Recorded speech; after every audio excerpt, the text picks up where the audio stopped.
From suspended art major to major e-commerce entrepreneur, Ethan King started his business with just $700 and has grown it to over 7 figures a year.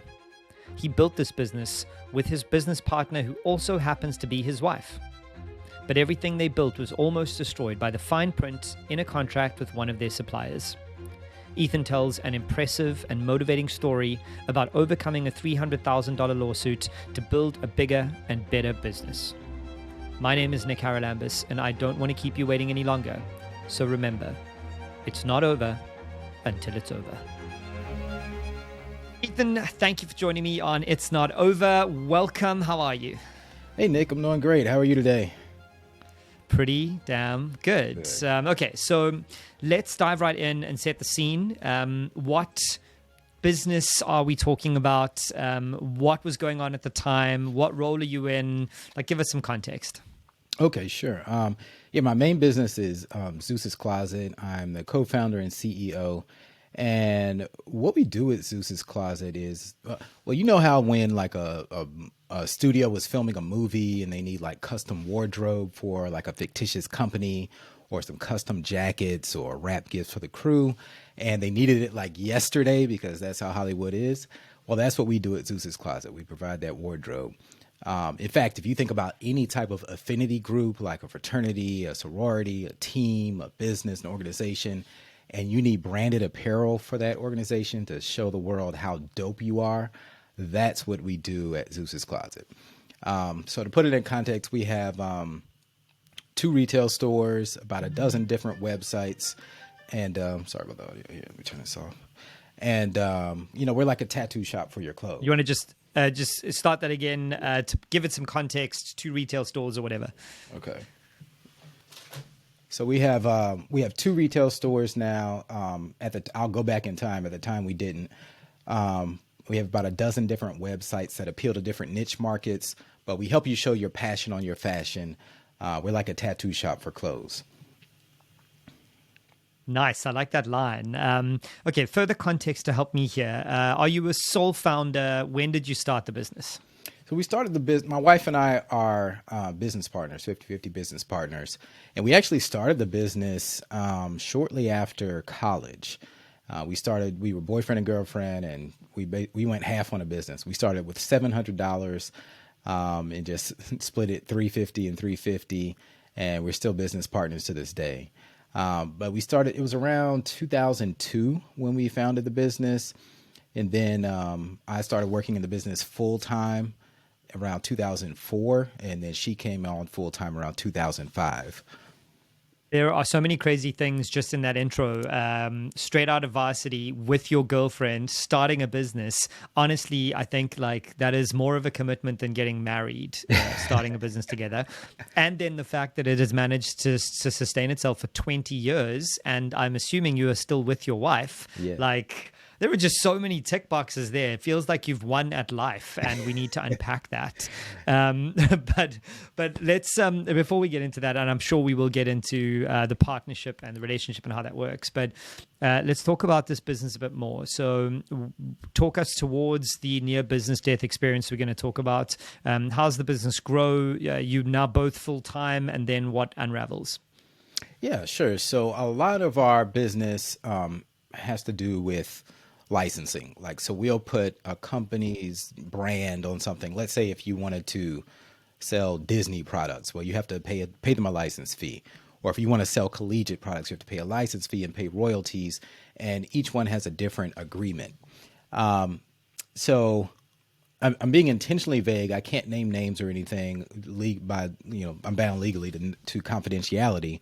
But basically, we ended up in a business dispute with a particular brand that we were licensed with, and it went south. And they basically tried to take us to the cleaners and take advantage of the fact that we had signed a contract. What happened was they decided to enforce some things that were buried in their contract that they had never enforced for years for anyone. And then, so we had built our business around this. It's kind of like when you sign a contract. We sign contracts all the time, right? When you install some software, you have that long agreement, and then you check the box, and then you keep going. so these contracts are kind of like that. And then they have fine print in there. Well, they decided that they were going to capitalize on the fine print, and we didn't see eye to eye. So we were caught in a place where if we would have complied with their wishes, it would have cost us weeks, probably months of manpower, and would have also caused us to lose hundreds of thousands of dollars of sales in revenue. And if we did not comply with their wishes, then they could sue us, which would lead to hundreds of thousands of dollars. So we were caught between a rock and a hard place. And we decided to do the latter. We just decided we weren't going to comply. We felt like it was unfair and abusive what they wanted. So they took us to court. So we had to fight it. And it was about 8 months of like pure hell, because a lawsuit is never fun. So, how much of your sustained business was from this particular, let's call them Brand X? Mm-hmm. Brand X had given you how much? 30%, 40%, 70% of your revenue? Yeah. Like how big were they for you? It was about 30% at the time. Yeah, wow. It's pretty big. It's a big chunk. Mm-hmm. And was there any expectation that this was coming? Was it like rosy and sunny, and then one day they were like, hold on, there's a contract, let's look at this, you're in breach? Exactly. It was rosy and sunny, and we weren't the only ones. They were very quiet on their end and very sneaky with their behavior. So we don't 100% know their motives, but it seemed to me, it felt like a money grab. We weren't the only company. It basically exposed this loophole, this gotcha, and said we're going to go after all of these companies here, which was scary because we saw some of our competitors go out of business, disappear. We were following the other cases, and we're like, oh shit, like this is real. So we of course had to hire an attorney, and we basically it was scary because that attorney was just an awful attorney, our first one. And he basically was like, look, you don't have a chance. You don't have any leverage because you signed the contract. And when you sign a contract, you're bound to what it says in the contract, no matter what. Even if they weren't enforcing it, now they're deciding to enforce it, you're still stuck. So he basically advised us to just concede, give up, and file bankruptcy if we need to. So that's mental. Yeah. How far into the business are you at this point? How far in? So we were over a decade into the business. I don't want to name an exact year, but we were a sustainable business. We had staff. How big were you? How many people? I'm thinking back, probably about maybe about a dozen people back then. Yeah. And then we had just had a baby.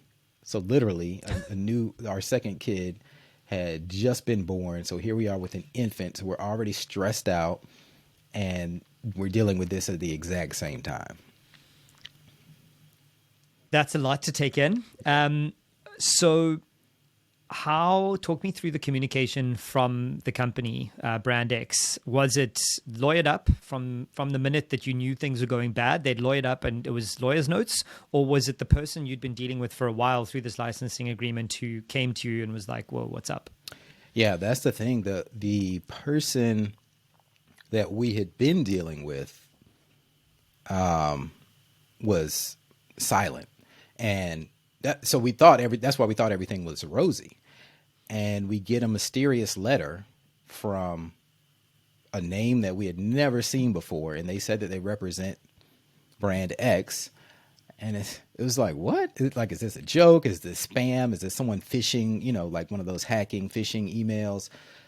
And so we ignored the first one because we're like, that's spam. And then we get another one, and it's like, okay, so we call them. We're like, hey, what's going on here? We thought it was all good. Is this attorney really connected to you? And they were like, yes. Just very, very curt, very short. Like, yes, like do what they say. and there was just no room for communication. There was no budging. It just seemed very cold, and it seemed odd because we had years of history with Brand X, but there was no, hey, we can work this out. Maybe if you do this, do that. It was just like, nope, this is what it is. Either bend to our will or don't and suffer the consequences. And, we chose the latter because we felt it was unfair. Aside from thinking it was unfair, what was the process of the choice here? So yeah, it's unfair. There's like a moral and ethical issue, but there's also financial issues that you and your wife and business partner have to deal with. So 30% turnover is a huge loss to just kick in one day. So walk me through the decision. Like, why didn't you just comply? Because we would have took the financial hit either way. If we complied, we would have lost that 30%. If we didn't comply, then we would lose that 30% fighting at least. So that was the logic. It's like, you're not just going to, I knew we were going to get into more of the emotion of it at some point, but you're not just going to bully me and I take it and roll over. I'm going to at least fight for you to take this, right? Because we literally felt like we were being bullied, being robbed. And I know it's different in different countries, but at least in America, you can pretty much sue anybody for anything. And then that person just has to fight it. It's totally ridiculous. And it feels very much like just sticking a gun to someone's head and saying, give me your money. Then you have a choice. You have to either just give in to their wishes, or you fight. And if you fight, you run the risk of getting hurt. You're probably going to get hurt either way. It never turns out good for anyone. Or you can run. You could try to run, but with the law, there's only so much you can run, because if you try to run from a lawsuit, then that person wins by default, and then they can take all of your assets. So we were really stuck in a bind, and we just decided, hey, we're not gonna take it laying down. So we started fighting. It's such a salient point that you do have a choice. You always have a choice. It's something that I try so hard to help people understand when I'm coaching them or talking to them, that there is never a situation where you just don't have a choice. And the gun to the head example is an interesting one. Many entrepreneurs would have said, oh, well, we don't have a choice. The bigger, badder Brand X is coming after us. Let's fold and rebuild. But you do. Like, one of my nickisms, the rules that I live by, is sometimes you got to burn it all down. And that's a choice. That's a kind of choice, to just light the fire, burn it down, walk away and start again. Obviously, you didn't do that. So now you have got a shitty lawyer and you've got Brand X suing you. Then what happens? So a lawsuit, so that people have some context, a lawsuit isn't like you see on TV where you're actually in a courtroom and there's a jury. It's really a bunch of emails and letters going back and forth between lawyers. So the reason I want to give that context is because for most of the time you're just waiting and waiting for a response, and then you have to craft your response, and then you send your response, and then you're waiting and waiting. And while you're waiting, it's just like it's this roller coaster, because it's these moments of agony, like, okay, is this going to be over after this one? It's a negotiation. So at some point I realized this is just out of my control. I give our response, and then all I can do is wait. And I said, you know what? I'm going to do something that seems completely unrelated to what we're talking about. And I even talked about it with some of my EO forum mates and peers. I said, you know what? I'm going to train for my first marathon in the middle of this. Obviously. Yeah, obviously, right? But this was my logic, and I didn't quite understand it at the time. So I'm looking back in hindsight. But my logic was, I need a win. I need to take control of something that I can control.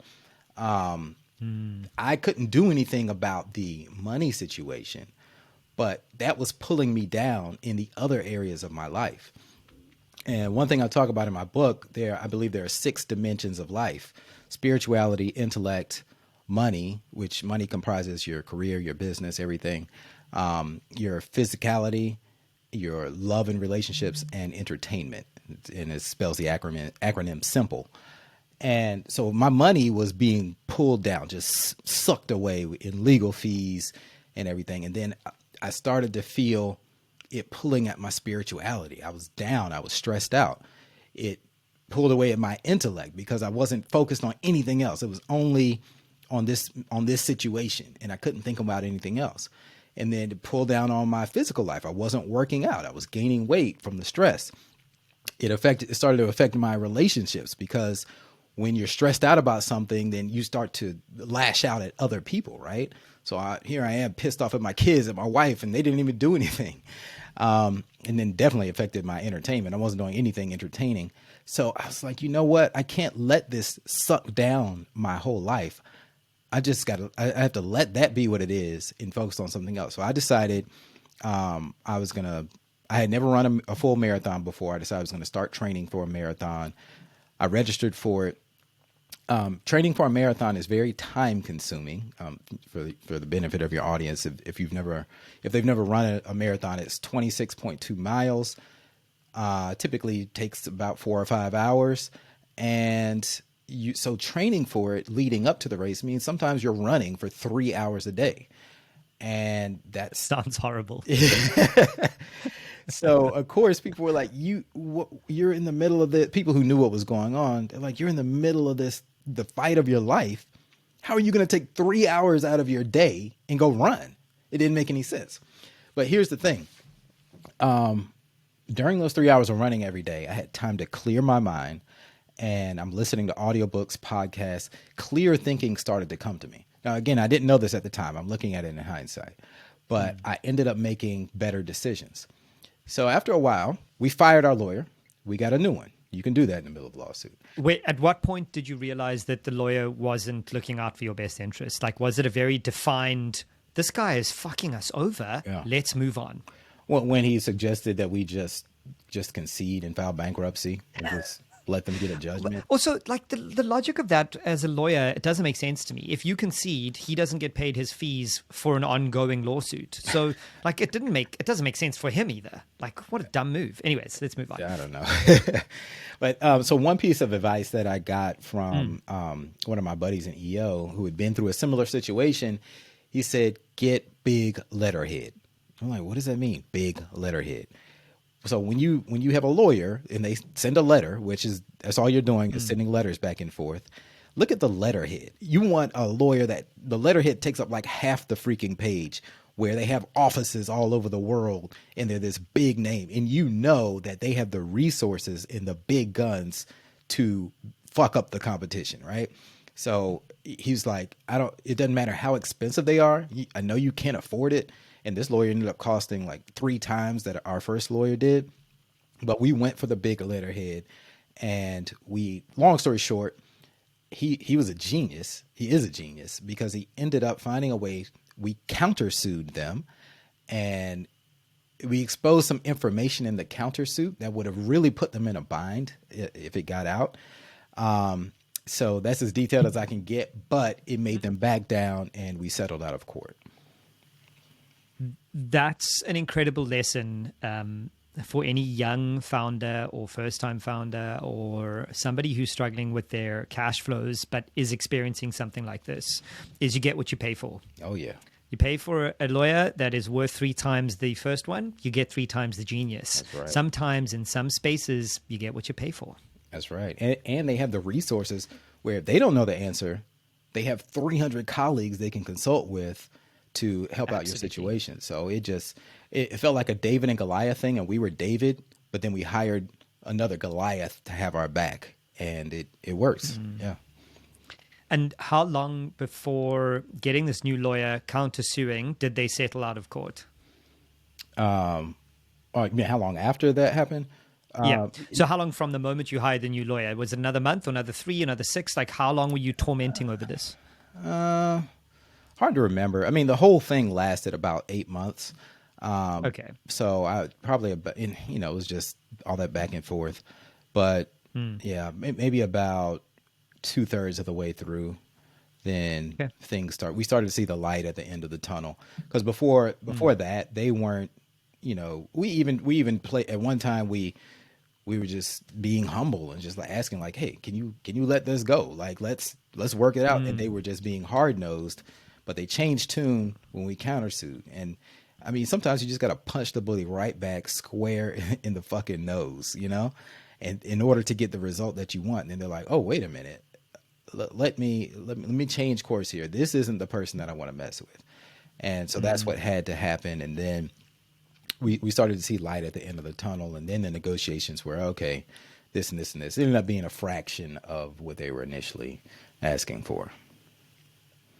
But the frustrating part for you as the owner of the business is what a waste of legal fees. Like, waste. I mean, as a percentage of that 30%, like, my goodness, for you as the small business being taken on, what a painful thing to experience. But now, tell me about your team at this point. You said it was roughly about 12-ish people. Are you communicating with them what's going on? Or are yourself and your wife keeping this close to your chest, not talking to them, hunkering down and suffering in silence? Yeah, no, we had to communicate with them about what was going on to an extent, because we had to be in compliance while we were going through the matter. So we had to do things where our lawyer was like, okay, you need to do this. No, you don't want to, but you have to do this. So we had to communicate to our team to execute on those, tactical parts of it. Now, we were very careful to not use words like lawsuit, bankruptcy. That tends to scare people sometimes. So, I mean, we were like, hey, guys, we have to do this because Brand X is demanding it, basically. And was it that close to the wire for you? Was bankruptcy an option? Like, were you guys planning for the worst?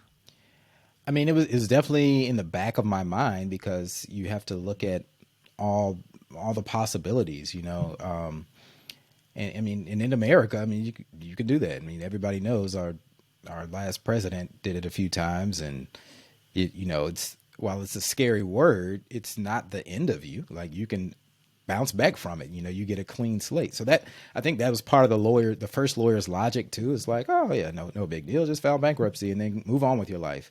But that that just didn't sit well with me. I'm not that I don't know the word. It would hurt me to my heart too. I would feel like a tremendous failure in all the ramifications of that. So I knew I needed to go a different route and fight until the end. A little bit of a pressing question, but did you at some point in all of this feel some sense of ownership and frustration that you had signed this contract with this fine print loophole issue that had arose? Like, surely you felt some weight of responsibility that how the hell did we not see this? Well, yeah. But I didn't have enough knowledge of how the legal system worked, of contract law, at the time we signed it. I got the knowledge now from going through this experience. But what I didn't know is that whenever there's a contract, in most cases, it's negotiable. Like, you read through it, mark through something that you don't agree with, and send it back to the other party and see if they're willing to work with you. And if not, then don't sign it. Or if you do sign it, just know that they can expose you. Now, most people aren't evil and maniacal and won't take advantage of contracts. Like, if you look back through all the contracts you've signed, there's probably some crazy clause in there somewhere that you're like, what? But most people are actually nice and good and won't enforce things. Unfortunately, sometimes you get someone who is just like a rabid dog, and for whatever reason they're out for a money grab, and they'll just do anything to get it. It's something when I was a younger entrepreneur, just starting out, hunting big clients and raising VC, that when you get a contract and it's your first contract, you're like, this is what I got. I'm going to review it, make sure it's not taking the shirt off my back, and then I'm going to sign. Mm-hmm. And the older I get and the more experience I've had with contracts, now I just redline everything. And I'll give you an example. Mm-hmm. I've just started seeing a new psychologist, and she sent me a contract, terms or whatever.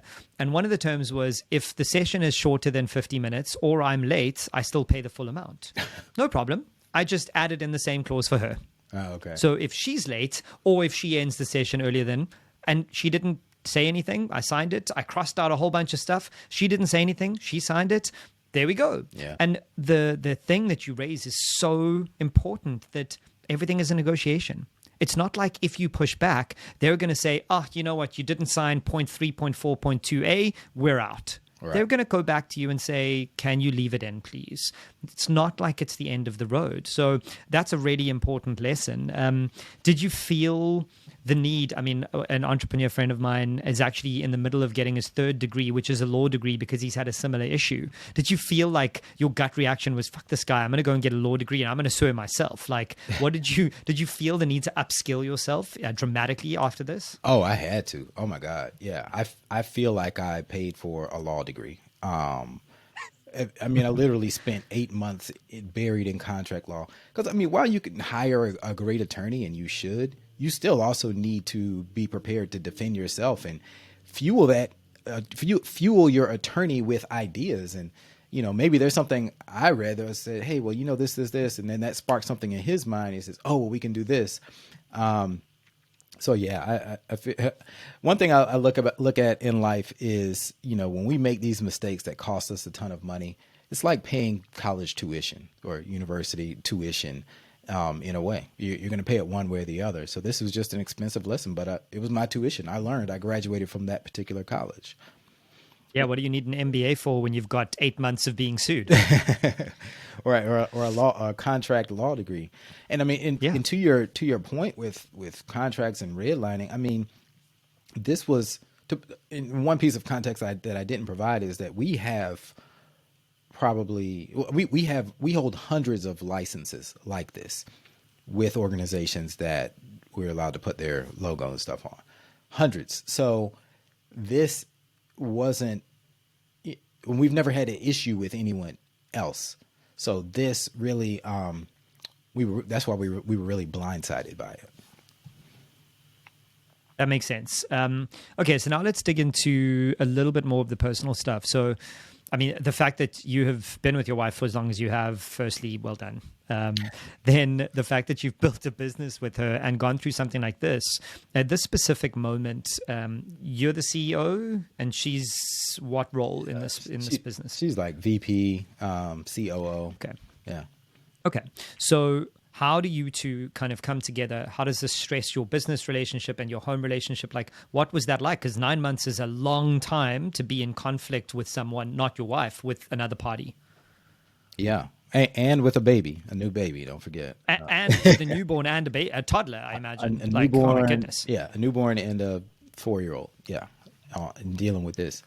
Yeah, it was stressful. The thing is, the good thing about my wife and I, and we've been married, we just celebrated our 19-year wedding anniversary 2 days ago.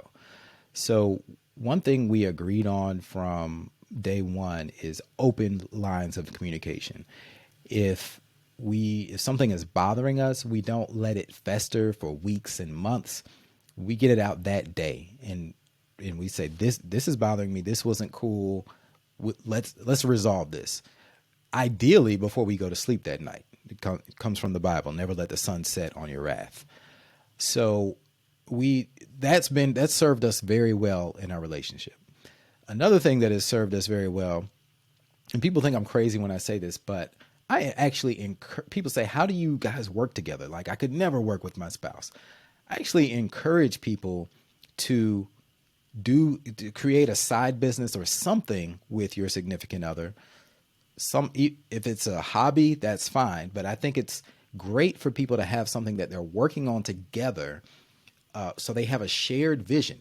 It's like the visual is, a lot of people think of love as like gazing into each other's eyes.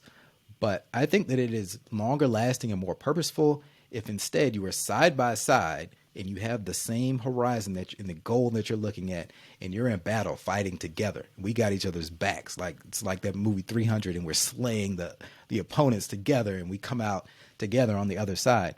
So that is how, whenever we caught ourselves, and not to say like it's all perfect by any means, but we catch ourselves. Like, when we catch ourselves getting mad at each other or yelling at the kids, it's like, wait a minute. Don't let that, what's going on with brand X, I feel like that's affecting your emotions right now.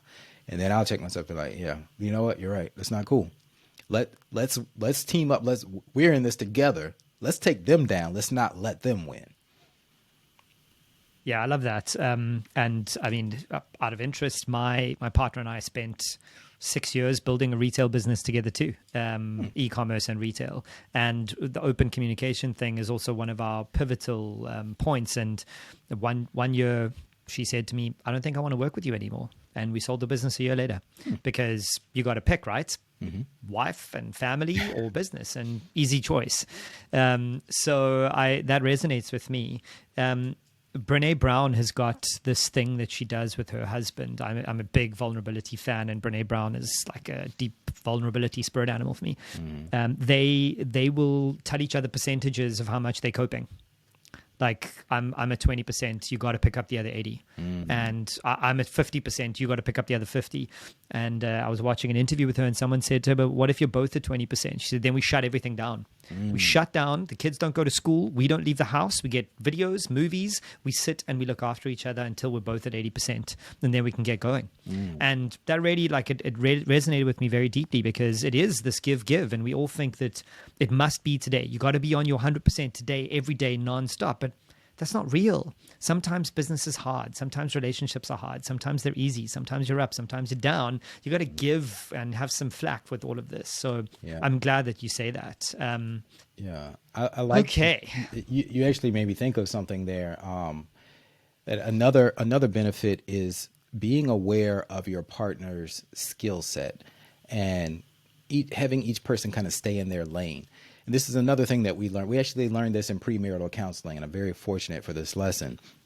When we went through premarital counseling, they gave us a list of things that you do in everyday life. Say, taking out the trash, washing the dishes, changing the diapers, whatever, right? This long list. And each one of us were given the list, and we had to write down the person's name who we felt was responsible for that activity, for that task. So she had to write it down separately for me. And then we saw where there was alignment and when there wasn't. So for example, if I wrote down if I expect her to take out the trash and she's expecting me to take out the trash, then that's a discussion point, right? So the thing is, and I call it a DRI. I got it from Steve Jobs. We figure out who is the directly responsible individual for each one of these tasks. And not to say that the other person isn't going to ever do it, but when you go into life knowing that, hey, I'm the main one, it's my responsibility to roll the trash cans out to the street every Wednesday. Now, I can delegate that. I can hire somebody to do it for me. Or if I'm out of town, I can ask my wife, hey, would you mind rolling it out? But she knows that I'm the DRI for that task. So we have applied that in our business as well. When it came to this particular situation, she understood. We had a mutual understanding that I would take the brunt of the work because I enjoy a good fight, and I'm also I've been told I'm a bit of a wordsmith and have some skill in copywriting. So she was like, "You handle that," and she was also more emotionally wrapped up in it. So there might have been like some F-bombs in the legal document, and that won't fly. So I probably took on 80% of the grunt work when it came to this particular thing, but she was very supportive, very understanding, very appreciative. She was like, I know you're going through a lot, you're dealing with this, you don't have time to deal with it, but you're doing it anyway. I just want to let you know I appreciate it. So I think that that's also important for any relationship, business and personal. I know that you stole it from Steve Jobs, but I'm definitely stealing DRIs from you. Very useful. Okay, so back into the nitty gritty of the business. How much do you think that this set you back? Not necessarily financially, but like what I say to founders who are raising funding is set aside 70 to 80% of your time just to fundraise. I imagine it's the same mental and physical capacity that's required to deal with a lawsuit. So how did this actually set you back in terms of the growth that you were projecting and the business that you wanted to build? 10 months or 9 months is a long time. Yeah. Well, I'll tell you financially, I calculated that it set us back about $300,000 when you look at legal fees, settlement, lost revenue, and the interest. So we were running our business on razor thin margins. We didn't just have $300,000 sitting in the bank. probably barely $300 sitting in the bank. So we had to borrow money, high interest money, to fight this. So on top of that, we had these crazy interest rates. So that set us back even more. And we stacked on a lot of debt because it is hard to kind of get out of that cycle, to dig out of that hole, even once the situation was over. So it was probably about another good 2 years of restructuring things, fighting, just climbing out of debt day by day by day to get back up to where we were. And fortunately we did it. And now at this point, I can look back and say we are completely personally debt free, and we only have one business loan now. So we managed to get rid of all that debt, plus a bunch of credit card debt that we had piled on when we were starting the business and making stupid mistakes. But actually, in a way, this situation helped us make the changes that we needed to make in our business that we didn't know that we needed to make, but we made changes to our business model out of necessity, out of survival. And those changes made us more profitable so that we were able to knock down that debt and get back to where we are. And now we have the debt gone and reserves. For example, one of those changes was rush fees. So we used to get people would come to us with a project and they would be last minute. They would say, hey, I really need this done by tomorrow. Can you do it? And we would have orders, 2 weeks of orders back then, and we would turn them away and say, no, we can't do it. Sorry. And we just kept turning people away. And one day I was like, you know what? Just tell them it's just triple the price and say yes, and let's see what happens. And people were so appreciative, and they were like, yes, I will gladly pay that. And they started paying 3 times more for like same day service, or 2 times more for next day service. We ended up with this sliding scale, and that has totally changed our business. It's opened us up to new opportunities. And of course, that's all profit. What we're doing is we're moving you up in the line, just like if you go to Disney World and you pay for the fast pass, well, you get in the front of the line. That doesn't really cost Disney anything extra, right? So that was a major that we implemented in our business, and there were a few others, but that changed everything, and it made us who we are today. So we are no longer dependent on one client being 30% of our business. It gives us a stronger stance in the marketplace, and a more unique position. So much there.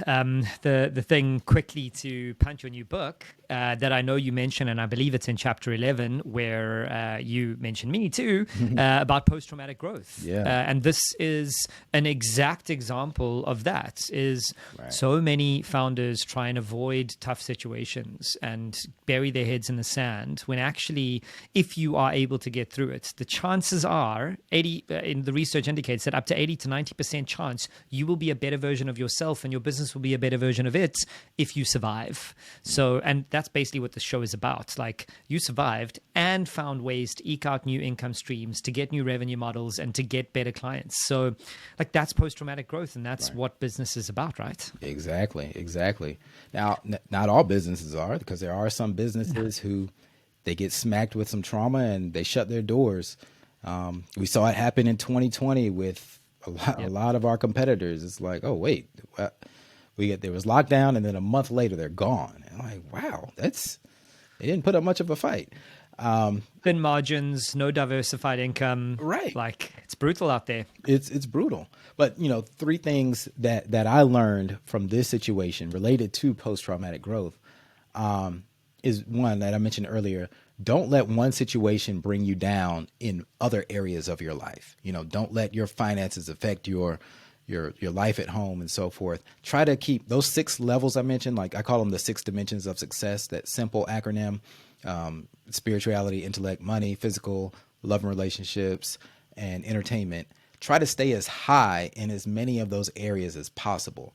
It's kind of my answer to life balance. Think about keeping them in like constant calibration, like the flaps on airplane wings, continuously adjusting. And don't let one area, like if one engine gets hit, pull the whole plane down. That's what happens to businesses. The second thing is that there will be suffering in life. There will be trauma in life. We all have it, but it's about what meaning we assign to it. we can use trauma to fuel triumph. Like 50 Cent says, you can turn shit into sugar. And like everybody else says, you can turn lemons into lemonade. And the third thing is change your perspective and remember that the universe is conspiring for you, not against you. When you change your outlook and you realize that nothing in life is really good or bad, it just is.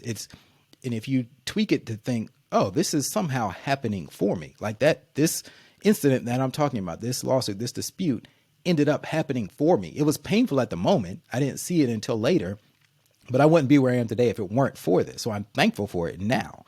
But if you look at everything in life like that, then you can't lose and you can truly have it all. And that's the premise of my book, Wealth Beyond Money.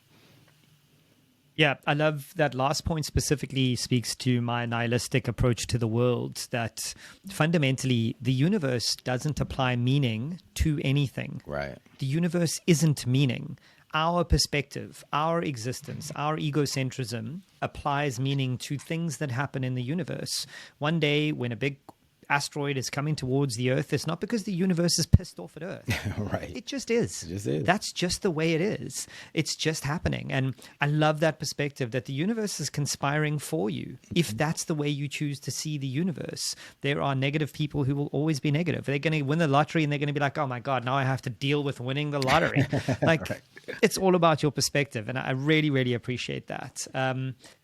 Tell me what do you think your blind spots were now, looking back, other than law, obviously this contract specifically, but you as a leader, as the CEO of this business, were there any other blind spots that you look back and go, shit, yeah, that was something I should have known? Like, did that person you were dealing with go quiet for 3 months and then all of a sudden sue you? Like, were there any things that were glaring? Blind spots. I would say, on my part, because I mean, there's never 100% just, oh, it was all their fault. On my part, I was probably a bit arrogant in thinking like, well, I'm not happy with this and I want it to be my way. So I'm going to ignore whatever you want and you're just going to bend to my will. I was naive and arrogant because if you're, and this applies to any situation in life, personal and business, but there are, when you have to understand when the other party holds the upper hand. Like in that lawyer, they were holding the cards. So I had no place to be in that frame of mind of, well, I'm just going to do what I want. I should have been more humble, more responsive earlier, even though their communication was terrible. I should have been the one to be more humble and more responsive earlier in the whole process. And it maybe could have been avoided, even though, like I said, I would have taken the financial hit anyway. But you asked about blind spots, and that's one of them that I'm aware of. If you get a letter from an attorney, even if you think it's fishy, figure it out fast. And if it's not fishy, get back to them. Because what I've noticed in my life is that people generally speaking, sometimes, often, people in an authority position like that, like lawyers, police officers, tend to have a bit of a chip on their shoulder. And if you do something that seems to undermine their authority or may seem slightly disrespectful, then they're gonna go for your throat because now you've pissed them off. So better to avoid that type of situation and make them feel respected and honored. Even if you hate their guts, just do it anyway. Like, don't start a fight with a police officer or something that doesn't end well. Yeah, it's there's a lot there wrapped up in game theory and second order effects. And the thing that I think is educational that I learned through contract negotiations and a whole bunch of reading about negotiations is something called Batna. I don't know if you've come across Batna, BATNA. It's the best alternative to a negotiation agreement. And the really simple high level is, if you are getting sued and you look at the contract and their alternative to this agreement going belly up is they lose $100,000, your alternative is your business goes under.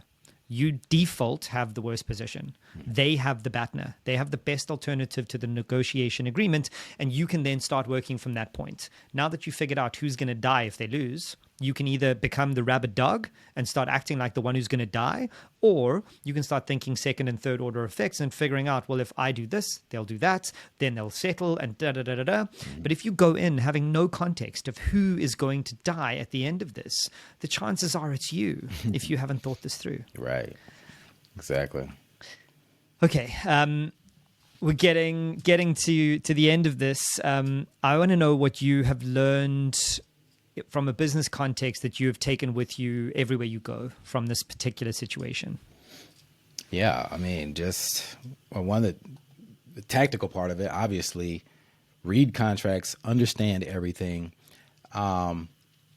be humble to the person who, I mean, in this situation or in many of the situations we deal with, there's someone who has a leverage. If my business depends on holding those licenses and you have a intellectual property, then you hold the cards, and I need to be humble and be respectful in that regard. The same is true. The opposite of that is also true. I mean, I hold my own trademarks, and I've been on the other side of this coin. I've had to send people cease and desist letters and so forth. And so I know how it feels on both sides. And most people are very understanding, like, oh, I'm sorry, and they'll comply with whatever you say. But if you get somebody who kind of, ignores you or snubs you, and they're like, whatever, then you're like, okay, wait a minute, dude, I'm about to really go after you here. Like I was nice first, but now I'm about to pull out the big guns if you don't do what I tell you to do with my intellectual property. So just understanding that game and how it works gives you power. Like every business should have some IP, and you should protect that IP, and you should leverage that IP. And on the other side of that, you should be respectful of others' IP and understand how it works. Intellectual property, understand how it works. Okay. Man, there was a question that's just flown out of my head as I was writing a quote down. I'll edit that out. Okay. Oh, yeah. I wanted to, you said that it took you about 2 years. Your camera, just so you know, you can still hear me, but your camera is deactivated because your internet is slow, apparently. It's fine on my end. Yeah, it's fine. It says it's still recording your video, so don't stress. Oh, okay. Obviously, it'll just upload when we're done, and I'll edit this out. So the question I want to ask you is, you said it took you about 2 years to recover and kind of find your feet again. So now I want you to brag about your business. After this, give the podcast finger to the Brand X and tell me how well the business is, how's it grown, how are you enjoying it? I mean, doing anything for 20 years is astonishing. So are you still in this business and you still loving it? Yeah, I mean, I do love it. The thing I love most about my business and because of that pivot we've made, that's what opened us up to opportunities in the entertainment industry. We have celebrities who come into our stores and drop thousands of dollars. It's afforded me the opportunity to participate in more leadership roles and help other entrepreneurs grow. So I've been doing more speaking engagements. I've had the time and the honor of writing this book and publishing this book, which comes out next month. And before this situation, I was just a guy working in my business all the time. I was just self-employed, just working endless hours in my business. And just like, 98% of entrepreneurs in America. But, it allowed me to kind of break out of that mold and become a true business owner. And not only that, but learn business leadership. I got very involved with Entrepreneurs Organization. I'm a global leader in EO. I speak all over the world and help other entrepreneurs grow their businesses. So this helped me get out of that and lead others. And it's extremely, extremely rewarding to be in this position and to be able to do that. So yeah, here's the finger. Thank you for Brand X for doing what you did. That's amazing. I mean, that's exactly what it should be about. So in closing, tell everybody where they can find you, where they can follow you, how they can get in touch with you, and tell them about your new book and where they can find, buy, and read that. Yeah, most definitely. Well, the one central place to find anything about me is my website, ethanking.com. It's just my first and last name. And Zeuss's Closet is my company. You can find that at zeusscloset.com, Zeus closet.com. We also have a few other websites that you can get to from there. And my book is dropping on March 15th. You can get it on Amazon. Preferably buy it on launch day on March 15th. You'll be able to get it for just $1.99. The name of the book is Wealth Beyond Money, Unlocking the 6 Dimensions of Success for Richness in Every Area of Life. And it will change. It's already gotten great reviews so far with advanced readers. And I just want it to impact your life in each of those 6 dimensions that we described earlier. Amazing. Ethan, I can't wait to read it. And I'm really happy to hear that for Zeuss's Closet, it's not over. That's all right. It's just beginning. We're just getting started. I feel like I'm always in startup mode. So here we go. Love it. Thank you so much for your time. And yeah, good luck. All right, Nick. Thanks a lot. Good talking to you.